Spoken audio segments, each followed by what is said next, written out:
What is going on, Movie Meals? Movie Meals back with the old podcast. Hopefully these will be live soon. I want to try to spread that out a little bit, but we got a couple things on the docket. It's probably going to be a shorter episode. There's not a lot of news we need to desperately touch on.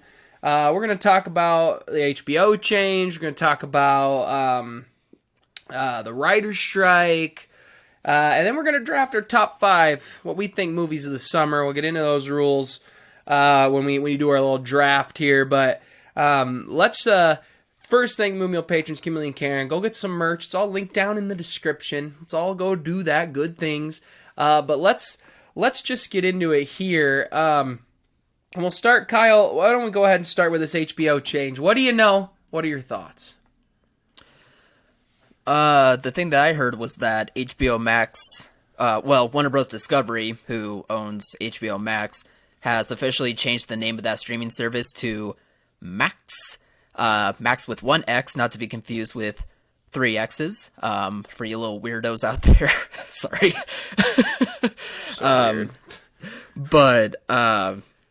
But yeah, that name change is going to be official like in the middle of May, I believe. And it caused quite a stir for people, especially for those who love HBO, and I don't blame them. I, for one, think that it's an odd change for such a significant brand in the industry space, and for people who have grown up with or without HBO, they know the name HBO. They know that it's like one of the top places for like top tier television. So why would you want to get rid of that staple to be the name of your service? Granted, it wasn't like HBO Max was that great of a name when it first debuted, but at least over time they still had the HBO name, and people slowly were able to figure out that, oh, I don't need all these other different HBO streaming services. Everything that I need is on HBO Max, and it has other stuff on top of that.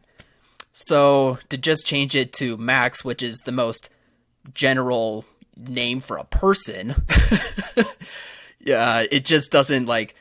It strikes me as bad branding and bad marketing, in my opinion, and just comes across as a corporate business that doesn't want to admit that something isn't theirs, that they have inherited something, so they want to change it to be their own image.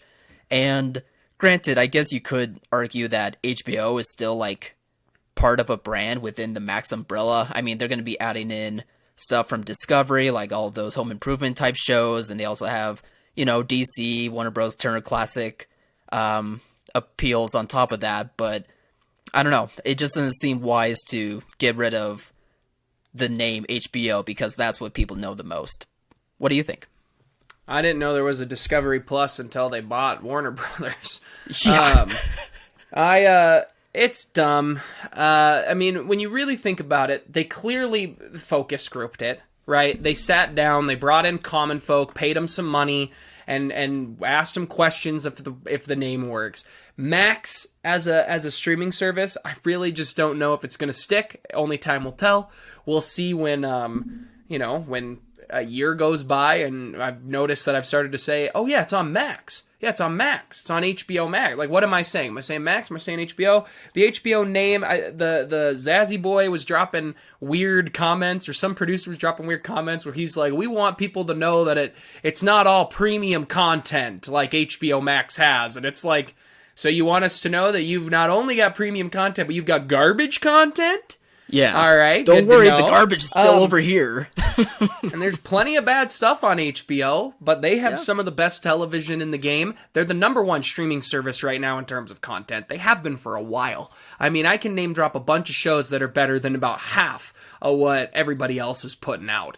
So it doesn't make a lot of sense to me. We'll see if it sticks. You never know. Like one of them. Like, what was it? There was one streaming, like, I think it was Apple. Didn't Apple have something else? It was, like, gonna be Apple something before it just became Apple Plus or Apple TV. Like, they had a different name. Everybody's switching up names. Peacock's a dumb name. Let's shorten all the names so we just get rid of the P in Peacock. Like, we got rid of HBO and HBO Max. I think that's a great idea. But instead of Disney Plus, just Plus. Instead of ESPN, N Plus. You know, N. Mm-hmm. Just whatever you want to call it. But it's short it and doesn't. catchy. It's just dumb. It's just dumb. Whatever. It is what it is. There we go. I got nothing else. What's next on the docket? Well, do you want to go to some more lighthearted news? Talk about that article from Variety comparing box office numbers from this year to 2019. Yeah, let's do that. Big news I didn't know about. Yeah. Do you want to go over it? You know more about it than me. You've known for months. Yeah.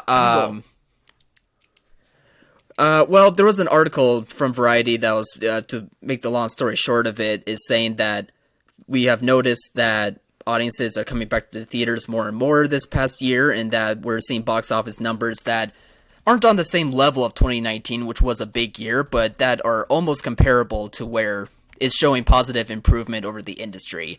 And to me, that's not a big surprise. I mean, it still isn't like 2019 numbers, but those are big numbers to begin with. But it's not surprising to me because we've seen that, from some of the big box office movies that have come out. I mean, just this past month, we had like Creed and Super Mario and John Wick that have shown Mario's a beast. Big numbers. Yeah, Mario's a beast for sure. But even some of the smaller movies like Cocaine Bear and Megan that we're seeing from Universal Pictures, like the mid-budget, low-budget type stuff that seems like it's audience-friendly, it has been showing that they've been able to make their money back and that they've been able to have a pop within the zeitgeist. So, yeah, it just is comforting to see that people are seeing the bigger picture and are realizing that the movie theater experience matters, but that they are coming back. And that's just really heartwarming to see because, for our channel, we love going to theaters and we love supporting them and we love seeing movies. We prefer it more than staying at home. So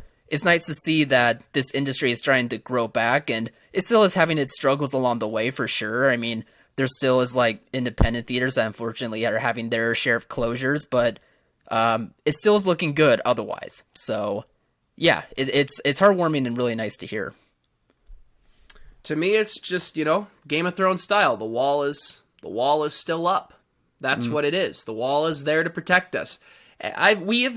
Look, we used to watch AMC Movie Talk way back in the day. Shout out to all those cool creators.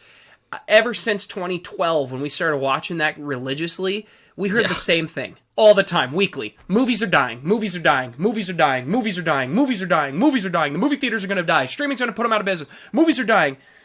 We've heard it forever. I mean, at this point, it's like, stop talking about it, or they need to die and just prove your freaking point. Because I'm over the conversation.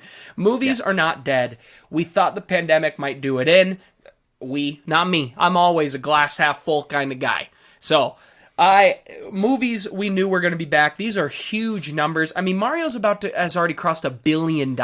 It might cross some huge thresholds. People are like, oh, Mario stinks, it's a cash grab. Every movie's a cash grab. Calm the heck down. It's, Sharknado 3, Return of the Sharknado 1 is a cash grab. You know what I mean? Like, I don't know. I'm going on a rant now. I've lost my train of thought. But anyway, he has beef with Sharknado. Movies are back. They're up massive numbers compared to 2020 and 2021. Obviously, you can say, well, we weren't at the movie. We know, but that's a good sign. Top Gun really helped. There are small movies that are coming out that are doing okay, but like there have been some good quality content. This weekend I just saw Renfield and I saw The Covenant. Both really good movies. I mean, Renfield was a blast. The Covenant I thought was really freaking good. If I'd put it in my top 5 of movies I've seen so far this year right now, wow. I thought it was so good. There are good movies that have been making... Think of Air. Air, another great movie that's come out this year, a $30, $40 million movie. These small movies, they're doing their best to survive. We want them to survive, but the movies are back. Are they 2019 numbers? Well, why don't we look at what came out in 2019 to what's coming out now? I think more is the big picture. Didn't an Avengers movie come out? Didn't a Star Wars movie come out? Where have those been in a while? So Disney released the Juggernauts. Yeah, like, of course, they released... Like, Star Wars made $1 billion. Endgame made $2 billion. No wonder the numbers are too difficult to catch up to. Look at what came out. We've got, I mean, just Kyle and I getting into this draft, I was going through what's coming out this summer, and we got some heavy hitters. I mean, I'm going to the movies quite often. I am seeing more and more people go. So the idea the movies are dead is just not true, and the numbers are now here to back it up. So I love it. I love it. I love it. I love it. Now let's get to a sad topic on now why movies are dying and streaming's the way to go. Oh, no. Oh no. Yeah, the Writers Guild, the WGA, has announced that they will go on a strike. But I haven't heard anything else beyond that. I haven't heard if they've made progress, if any deals have been made, only that the strike has begun. So, like Alex is saying, yeah, the movies are dying. They're not dying. The movies aren't, but at least it's possible for however long this takes, we could see a dip in quality, which is not good and what I'm not looking forward to. But look, writers don't get a lot of credit within the movie industry, and they definitely should. I mean, if you look back on our videos, you see that most of our complaints, if a movie doesn't hit well for us, is just because of the story. Like, the story matters. Spectacle is one thing. An actor in a movie is one thing. But the story is always important in order to grab someone's attention, and writers are a big component of doing so. And if they're not getting their justice, if they're not getting the payments that they deserve, then, yeah, they should definitely go on strike. I'm all for that. It's just my hope as a consumer, as someone who loves watching movies, that it doesn't take long and something gets settled. So that way we don't see a quality dip happening in the next couple of years. But for now, I do support them and think that it's probably a great call because they do deserve the payments that they're wanting.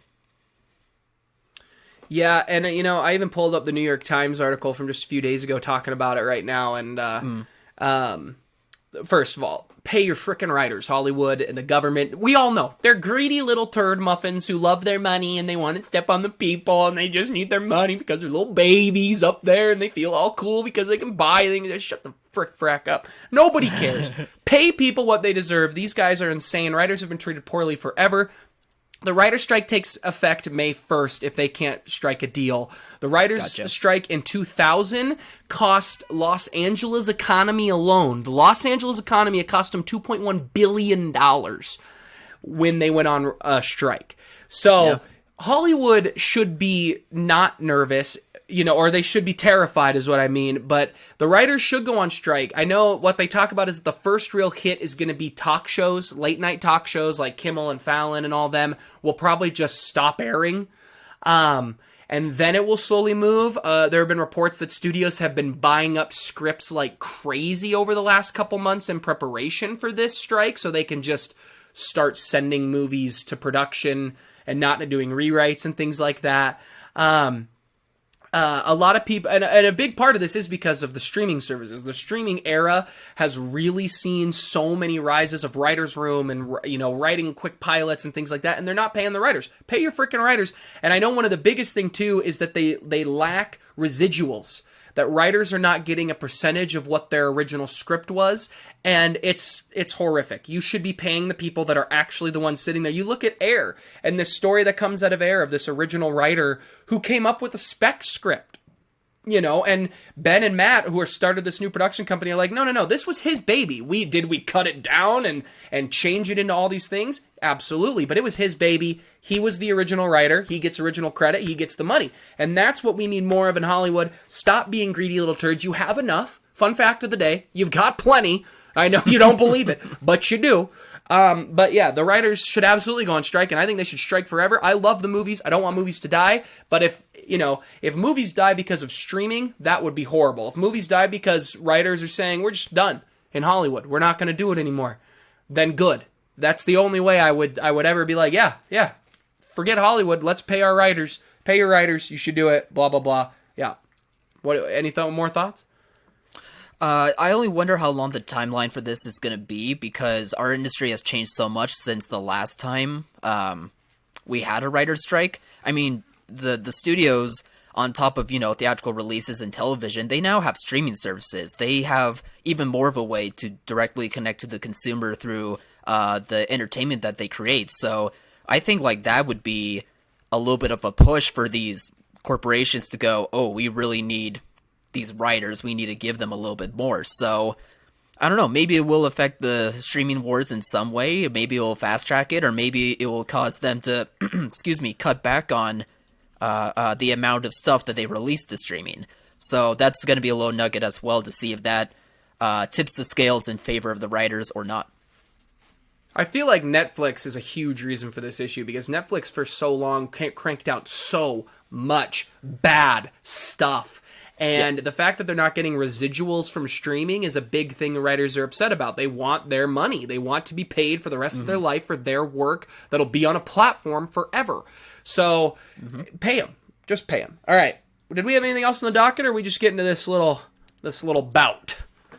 Yeah, like we said, not too much for... Oh, well, I guess, actually, there's that rumor about Adam Driver as Mr. Fantastic. Do you want to add anything to that before we get to our draft?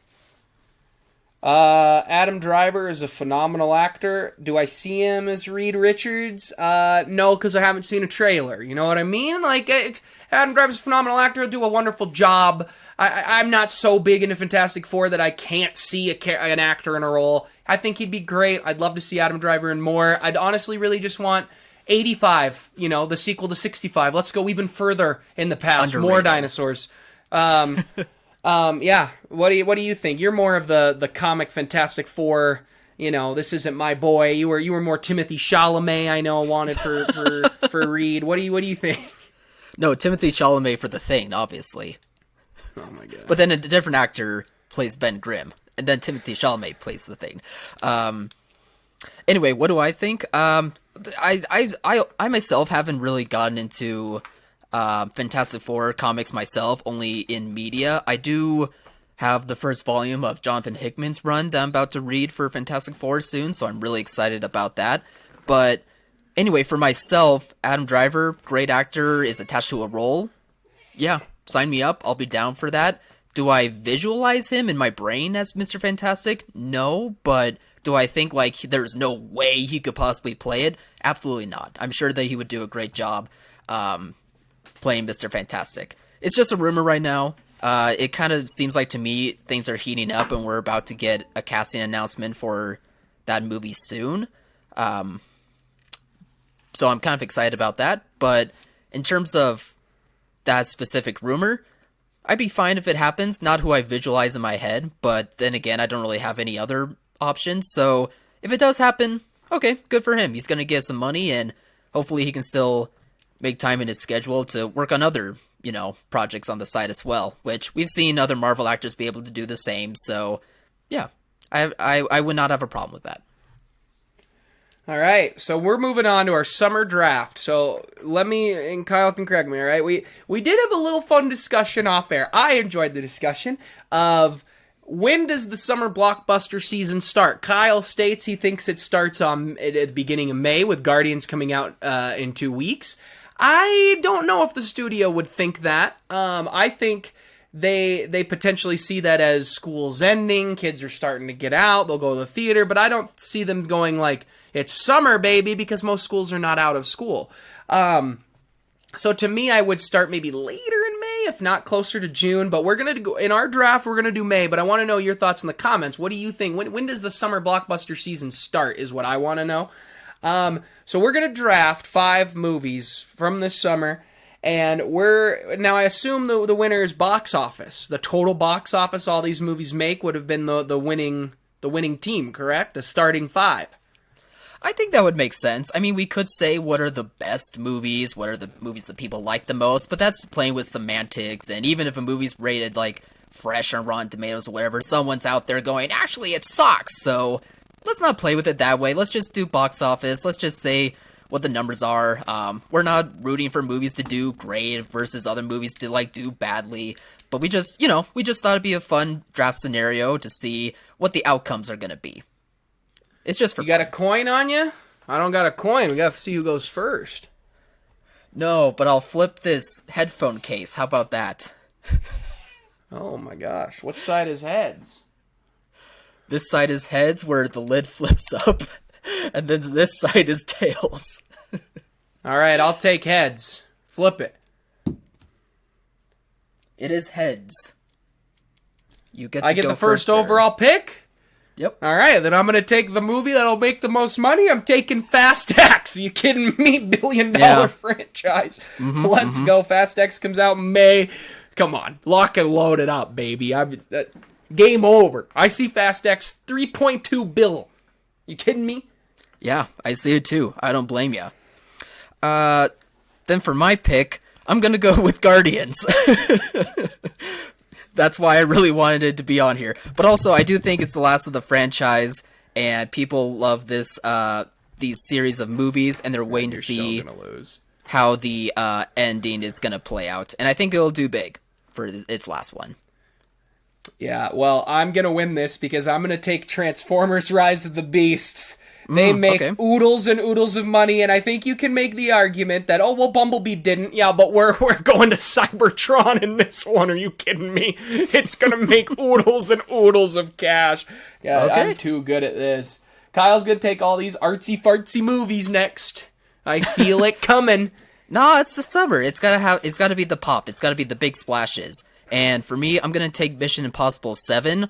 I think everyone's hyped about what Tom Cruise did with Top Gun, and Mission Impossible is still a money-making franchise, and it's a lot of fun to watch. No, I completely agree. I would have taken Mission Impossible, but because I know Transformers does so well overseas, I take Transformers there. That's a good point.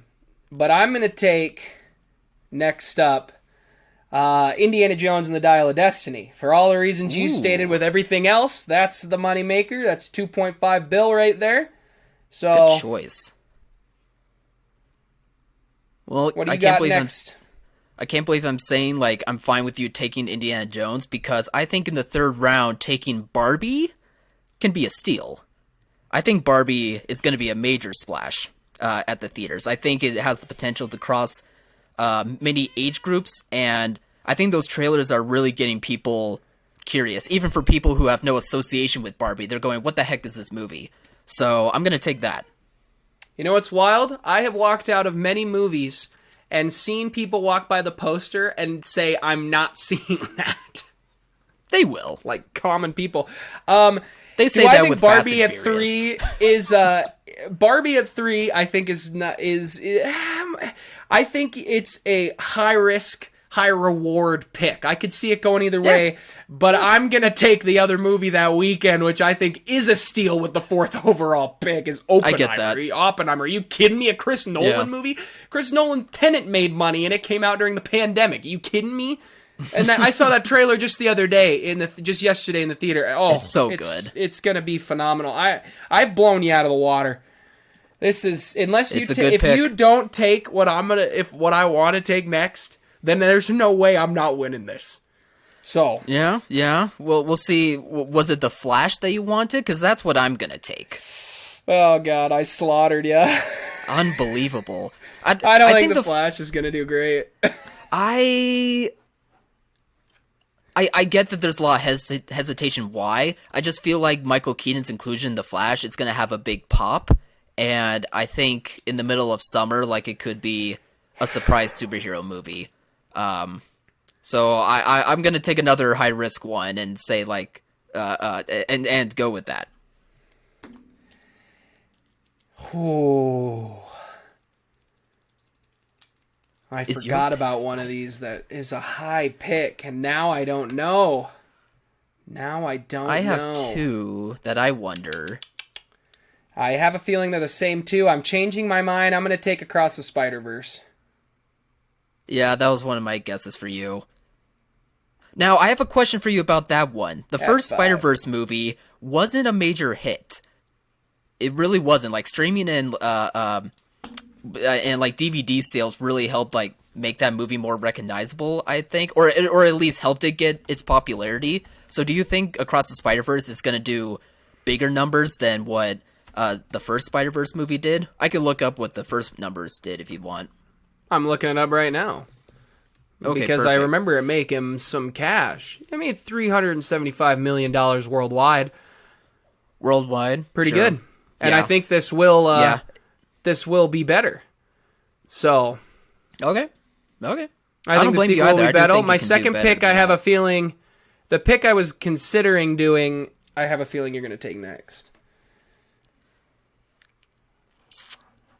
I'm not sure myself. Because mine is artsy. No, I'm kidding. It's not an artsy one. All right, so you got rid of Spider-Man. I could take... Was that where you were going to take at 5? No, it was one of my choices, though. But I think I'm going to go to old reliable Disney and choose The Little Mermaid. Wow. I think I think the Disney brand is going to help, but I do myself admit that I don't think it's going to be a massive one. I almost wonder if audiences are tired of the remakes, but there's also maybe possibly a large crowd than we anticipate that doesn't like that Ariel is black instead of white, which in and of itself it's ridiculous, but I do think those people are out there. But I don't know, man, the Disney brand, I just have to rely and roll the dice on that one. There's also another one that I have the same reason for, anime movie Elemental, but I think I'll choose Little Mermaid. Elemental was going to be my 5th overall pick before I remembered Spider-Verse hadn't been taken off the board yet. Elemental is going to make huge numbers, and honestly, your reasoning for Little Mermaid, I think Elemental is something that tops it, and that's that out of all these movies this summer, the most kid-friendly is Elemental. And that is huge. We're seeing that with Mario. That was what I was going to take, but I'm going to take Spider-Verse instead. Guys, what do you think of these numbers? Who's going to win? I think I'm going to slaughter Kyle. I think I've got $2 billion movies possibly in my first 2 picks. So I think it's game over. I don't think any of your movies are going to top $1 billion. Well, I guess that's not true. Mission Impossible and Guardians probably have a shot. But it's hard to make $1 billion, though. $1 billion. I mean, I think Fast X honestly would be the only one that does make $1 billion. If it did, I don't even know if didn't Fast 9 make $1 billion. I have no idea, to be honest. Let's go to Box Office Mojo and let's see. Yeah, please check. Box Office Mojo. Well, you do that. And you didn't make any stipulation of worldwide, domestic, international. You didn't make any of that. That's so we're true. I guess worldwide. You kidding me? I guess that's fair. We could do that. Well, yeah, you didn't make any stipulation, so I've game planned off of that. I don't take Transformers if we're doing domestic only. You kidding me? Fair enough. Let's see here. Lifetime gross movies. Let's see. $1 billion franchises. Let's see here. Fast 7 made it. Made a bill. That I remember that. Your cat loves Fast 7. Transformers. I know, he's been going cuckoo for coconuts. Transformers Age of Extinction. A bill. Yeah. Was that the last one? Man, a lot of movies have made $1 billion. Recently. It was. So yeah, only one Fast and Furious movie, huh? I believe, man. I believe. Yeah. Maybe people think the 10th movie will be the last one, even though I doubt it will be. None of the Mission Impossibles. Game over for I don't think the 7th one would cross $1 billion anyway, as I picked it, but I think people are high on Tom Cruise. $1 billion. Which one? That's insane. 51 movies have made $1 billion. And they're all in like the past 5 years? No, the Avengers in 2012, Avengers in 2015, okay. Star Wars, Harry Potter, Beauty and the Beast, Frozen from 2013, Iron Man from 2013. Yeah, I mean, 2006 Pirates of the Caribbean's on here, 2010, 2019, 1999's A Phantom Menace. Yeah, I don't know. Wait, man, you being harsh. Way of the Water is the only one I see of 2022. I guess Spider-Man No Way Home in 2021, but only 6 movies have made a $2 billion. It's wild. Yeah, that makes sense. Yeah. All right. Well, guys, who do you think won? What did you think? Burping. What did you think of this episode? Comment below. Let us know. Remember to like, subscribe, and share. And as always, thanks for watching, Mom. See you guys.